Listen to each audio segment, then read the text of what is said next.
আসসালামু আলাইকুম। অন্যের নামে আপনার জমি নামজারি হয়ে গেলে কিভাবে বাতিল করবেন? মনে করেন আপনি একটি জমি ক্রয় করেছিলেন, কিন্তু তখন হেলাফোনা বা যেভাবেই হোক না কেন নিজের ক্রয়কৃত জমিটি নিজের নামে নামজারি করেন নাই, অথবা এই ব্যাপারে কোনো গুরুত্ব আরোপ করেন নাই। এই সুযোগে অন্য কেউ নামজারি করে ফেলেছে, এখন আপনি খাজনা দিতে পারছেন না। তাহলে অন্যের নামে এখন এই নামজারিটি কিভাবে বাতিল করবেন? সুপ্রিয় দর্শক, টেনশনের কিছু নাই, খুব অল্প কথায় এই কাজটির সমাধান বলে দিচ্ছি। তার আগে সবাইকে বলবো ভিডিওটিতে একটি লাইক ও চ্যানেলটি সাবস্ক্রাইব করে দিতে, যাতে করে সম্পত্তি ও জমিজমা সংক্রান্ত সমস্যার সমাধানের ভিডিও নিয়মিত পেতে পারেন। প্রিয় দর্শক, দেখতে পাচ্ছেন এই জমির প্রথম মালিক হলো জলিল খান। এই জলিল খান 2012 সালে আশিক মিয়ার কাছে বিক্রি করেছিল। তখন এই আশিক মিয়া নামজারি করে নাই। এই সুযোগে এই জলিল খান প্রতারণার আশ্রয় নিয়ে এই জমিটি দ্বিতীয়বার রফিক মিয়ার কাছে 2015 সালে বিক্রি করেছে। এই রফিক মিয়া এই জমি ক্রয় করার পর সাথে সাথে নিজের নামে নামজারি করে খাজনা দেওয়া শুরু করেছে, এবং পরবর্তীতে এই আশিক মিয়া নিজের নামে নামজারি করতে গিয়ে দেখে এসিলেন্ট তার নামজারি করতে দিচ্ছে না,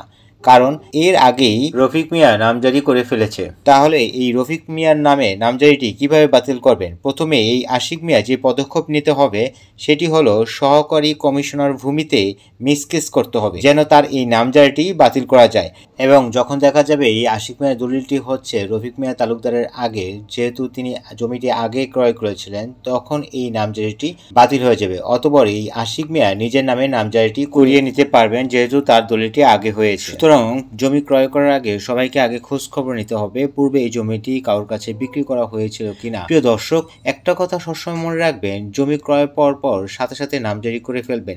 এতে করে বিক্রেতা একই জমি দ্বিতীয়বার অন্য জায়গায় বিক্রি করার সুযোগ পাবে না। সুপ্রিয় দর্শক, ভিডিওটি অবশ্যই বেশি বেশি শেয়ার করে দিবেন, কারণ অনেকেই জানে না নিজের নামে জমি অন্যের নামে নামজারি হয়ে গেলে কিভাবে বাতিল করতে হয়। আজ এ পর্যন্তই। সবাই ভালো থাকবেন, সুস্থ থাকবেন। আল্লাহ হাফেজ। আসসালামু আলাইকুম।